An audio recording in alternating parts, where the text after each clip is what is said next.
Selamat malam. Di sini perkenalkan nama saya Damian Sinata Putra dengan NIM 122430059 dari Teknik Biomedis dan salah satu anggota dari kelompok 219 KKN Waisulan Lampung Selatan Desa Mekarsari. Jadi untuk program kerja saya sendiri itu melakukan berencana melakukan penyuluhan manfaat limbah bekatul untuk kesehatan bagi Desa Mekarsari, Lampung Selatan, maaf di sini Lampung Timur saya akan ubah. Jadi untuk profil desanya sendiri itu seperti ini. Desa Mekarsari itu adalah desa dari 8 wilayah kecamatan Waisulan yang berjarak 3,2 kilometer dari kecamatan Waisulan.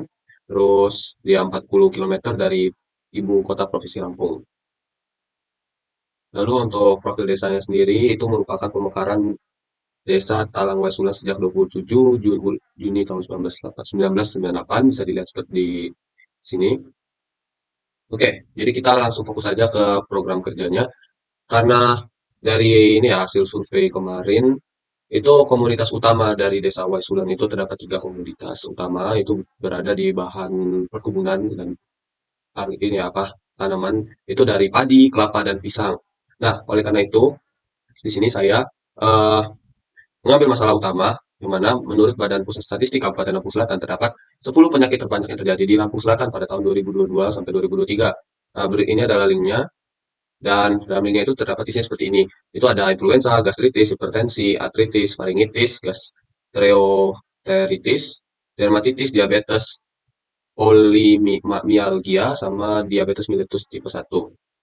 Nah, jadi untuk penyempitan masalah sendiri, berdasarkan hasil studi literatur dan penyesuaian terhadap sumber daya utama di sektor perkebunan dan pertanian, serta data penyakit tahun 2022, maka untuk eh, Bekatul ini, itu berdasarkan studi literatur itu bisa menyembuhkan penyakit seperti diabetes mellitus tipe 1 dan 2, dermatitis, dan satu lagi itu ada penyakit yang berkaitan dengan sistem pencernaan seperti gastritis itu.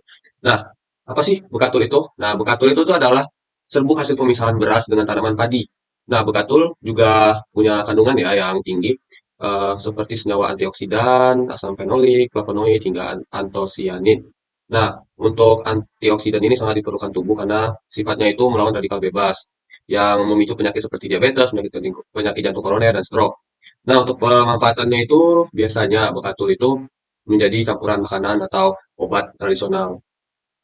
Nah, untuk gizi yang terkandung dalam bekatul itu seperti yang ada di tabel, itu seperti ini. Itu diambil dari jurnal yang dibuat oleh Mirza Zenatwarita pada tahun 2017 tentang pemanfaatan bekatul juga, yang mana dari kandungan per 100 gram itu terdapat kandungan seperti ini, protein, lemak, mineral, karbohidrat kompleks, serat, serat kasar, serat pangan, serat air, pati, gula, vitaminnya itu ada B1, B2, B3, B5, dan B6.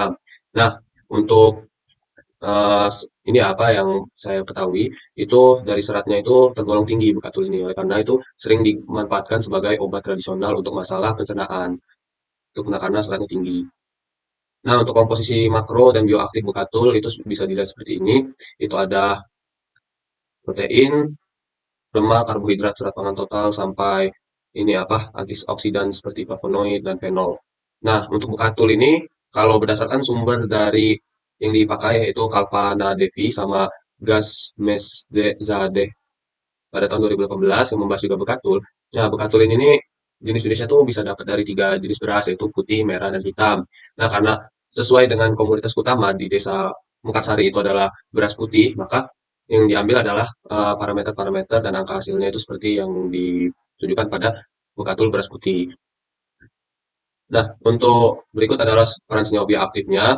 Ini mengapa dari awal itu bekatul itu bisa menyembuhkan banyak penyakit gitu, karena dari senyawa bioaktifnya itu dia dapat menjadi apa pencegah penyakit seperti eh, ini apa antioksidan, kompetitif, antiinflamasi dan penurunan lipid, terus menghambat pertumbuhan kanker, terus dan banyaklah interaksi mikroba, intensi intestinal itu bisa dicegah, anti mutagenik juga, terus mencegah penyakit yang menghambat siklus sel, terus dia ada juga eh, interaksi dengan mikroba gitu dan menghambat kolesterol. Itulah kenapa itu bisa untuk tekanan darah ya, hipertensi.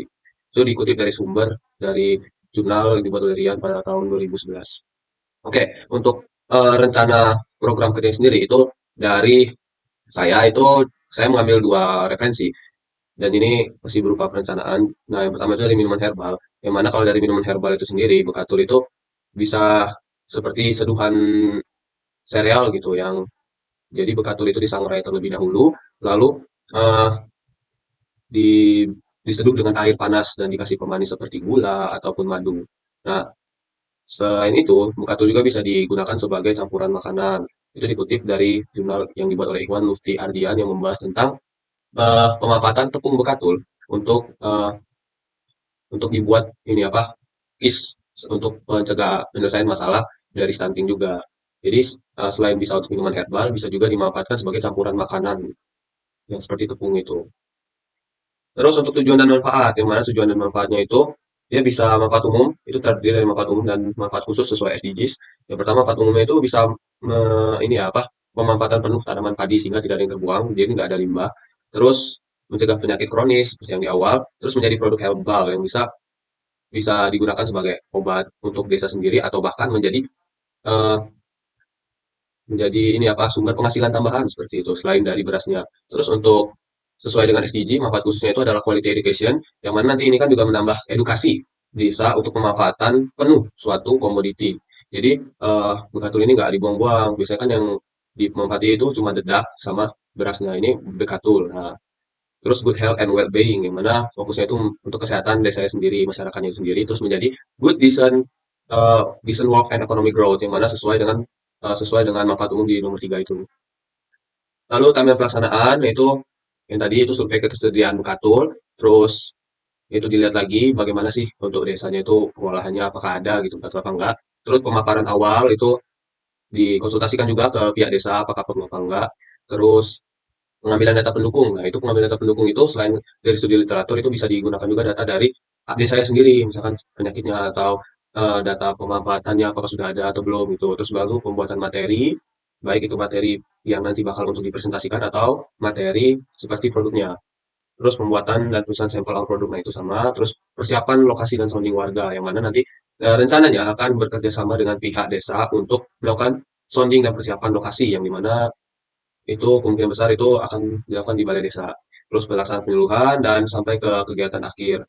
Dan itu berisi dari penutupan dan pembersihan lokasi. Jadi tidak ada namanya apa kayak bikin berantakan gitu desanya. Oke, untuk metode program kerja itu persiapan seperti yang tadi di timeline itu udah seperti yang saya timeline. Terus ada perizinan dan sounding, lalu ada kegiatan penyuluhan dan kegiatan akhir. Itu ada tiga. Nah, dampaknya apa sih terhadap desa? Nah, untuk Bekatul sendiri itu diharapkan itu yang pertama itu mendapat insight baru terhadap limbah padi yaitu Bekatul. Jadi ada pemanfaatan lagi, pemanfaatan secara penuh di tanaman padi. Terus wawasan terkait kesehatan yang mana kayak penambahan ilmu. Terus yang ketiga ide pemanfaatan Bekatul yang berpotensi menaikkan SDG Desa Mekarsari. Lalu ada output program, itu rencananya kami output programnya itu adalah kegiatan penyuluhan, terus sampel produk awal, terus sharing ilmu pada warga desa Makassari dan tahapan-tahapan pembuatan produk apabila untuk produknya itu diterima dengan baik dan disetujui oleh warga sana dan ya mendapat feedback bagus untuk produk sehingga membuat warga desa tertarik seperti itu. Nah, berikut adalah referensi jurnal artikel yang saya gunakan sebagai patokan pembuatan program kerja ini. Itu bisa dilihat dari ini ada 5 jurnal. Lalu ada referensi website yang mana saya menggunakan website Badan Pusat Statistik Kabupaten Lampung Selatan untuk data penyakit sama referensi YouTube untuk penggunaan ini penggunaan pemanfaatan langsung untuk kartunya yang udah ada sebagai referensi gitu. Oke, sekian terima kasih presentasi dari saya. Saya mohon maaf apabila ada kesalahan dan kekurangan.